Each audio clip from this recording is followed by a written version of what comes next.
Story 1. It was the summer I turned 17, the kind of summer that promised freedom, but delivered only sweat-soaked work shirts and the smell of stale fryer oil. My ticket to a used car was a job at Lakeside Joyland, an amusement park that had been clinging to life since the 70s.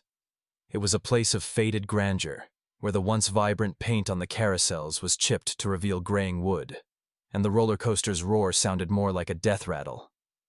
During the day, it was just sad.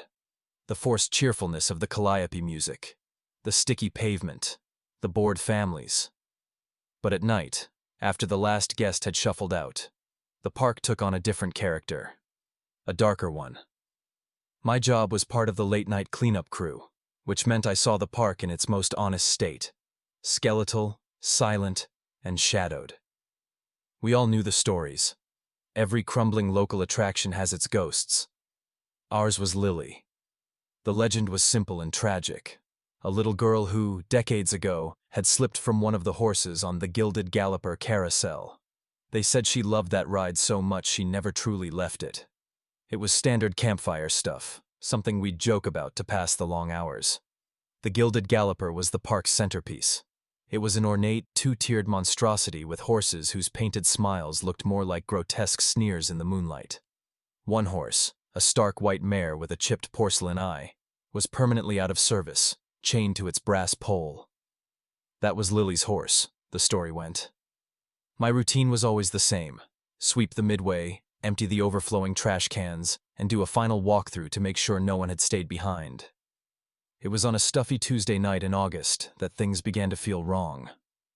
I had just finished my sweep near the carousel and was heading for the main gate. The park was dead quiet, save for the hum of the drink coolers and the distant croaking of bullfrogs from the lake. Then I heard it. Faint, tinny, and impossibly sad. It was the waltz from the Gilded Galloper. I froze, my heart kicking against my ribs like a trapped bird. The power to the rides was cut from a central breaker at 11 p.m. It was now well past 1 in the morning. I told myself it was the wind, or my mind playing tricks on me. I hurried to the gate, locked it, and practically ran to my car, the phantom music chasing me all the way home. I tried to forget it, blaming exhaustion. But the next night, it happened again.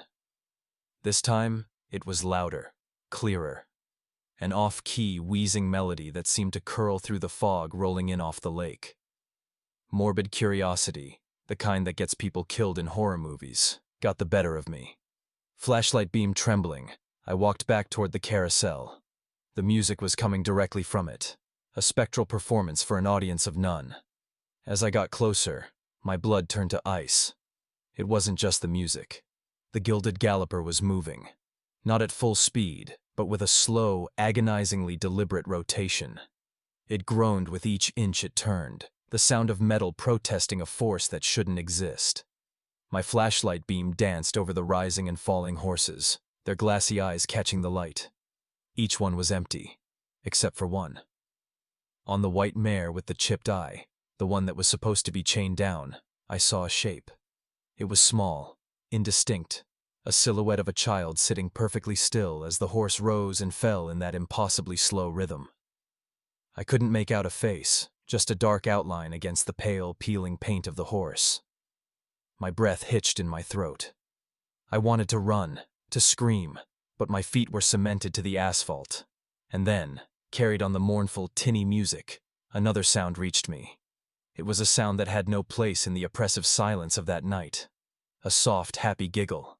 A child's laugh, echoing from the center of the undead carousel. That's what broke the spell. I didn't even yell.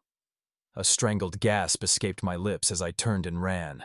I sprinted through the darkened midway, past the skeletal frames of the tilt-a-whirl and the Ferris wheel, their empty seats like rows of open mouths. I didn't stop until I was in my car, fumbling with the keys, my whole body shaking. I never went back. I left my final paycheck on the table. They can keep it. To this day, I can't go to a fair or a theme park. I can't even stand to hear carousel music, because when I close my eyes, I can still see it. The slow, silent turning of the horses, their painted smiles mocking the living. And I can still hear that giggle, a joyful sound from a place where no joy could possibly live. Some things, once seen, can never be unseen. And some rides, you only take once. Story 2. I haven't set foot in an amusement park in over a decade. The very sound of carousel music, that cheerful, tinny melody, makes the hair on my arms stand up. People see the glittering lights and hear the screams of delight. I see skeletal silhouettes against a bruised twilight sky, and I hear echoes of something that was never alive to begin with. It all goes back to the summer I worked at Wonderwood Park. It was a summer job, a way to make cash before college. Wonderwood was old, one of those parks that had been around since the 50s. It had a classic, slightly faded charm by day, but at night, when the crowds drained away, it took on a different character. The park wasn't abandoned. It was just waiting. My job was on the late-night cleanup and maintenance crew. We'd walk the midways after the last guest had gone, hosing down sticky pavement and checking the rides for the next day. The old-timers on the crew all had their stories. They'd talk about strange noises, cold spots in the middle of a humid July night, or the scent of cotton candy wafting from the long-closed stalls. Most of it was just talk, ghost stories to spook the new kid. But they all spoke about one ride with a different kind of seriousness. The Sky Dancer. It was a classic swing ride, the kind that lifts you up and spins you in a wide, dizzying circle. The legend was that a little girl named Lily had died on it back in the 70s. Her safety harness hadn't been properly latched. They found her little red shoe still on the platform. The crew said that sometimes, on quiet nights, you could still hear her, a faint, brittle giggle carried on the wind.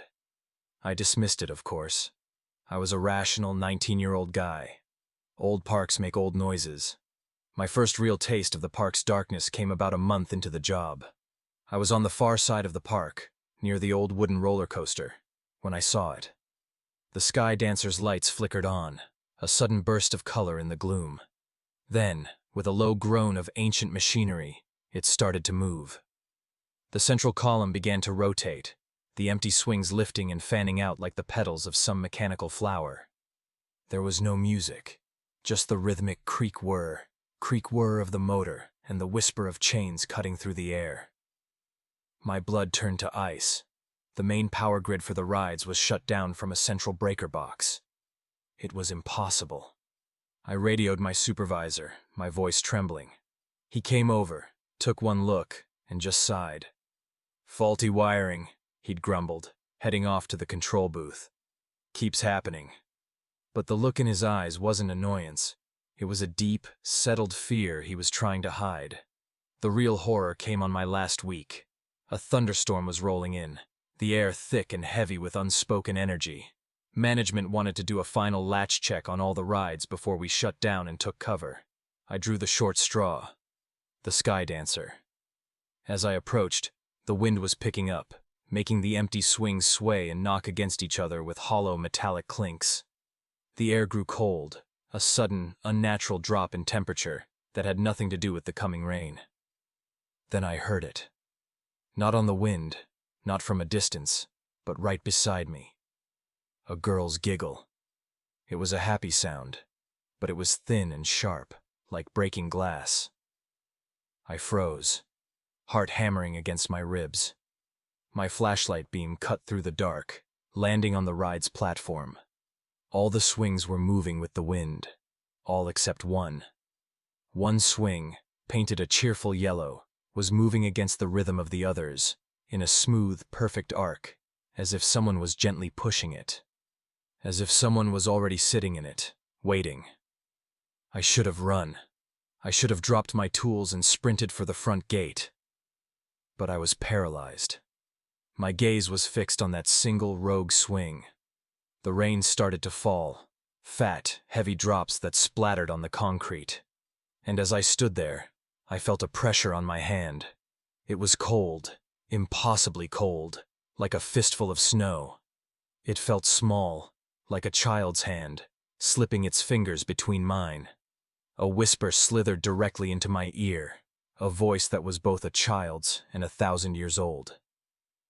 "Want to go for a ride with me?" I didn't scream.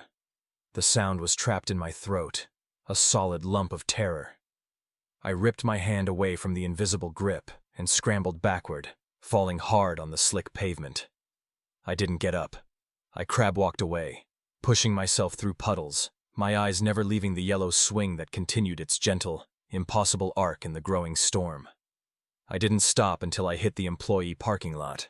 I got in my car, shaking so hard I could barely turn the key, and I never went back. So now, when I see a Ferris wheel light up the night sky or hear the roar of a roller coaster, I don't feel a thrill. I feel that phantom cold on my hand. I think of the weight of an unseen passenger in the seat next to you, the whisper of a voice that has no body, and the simple, terrifying request to go for one last ride.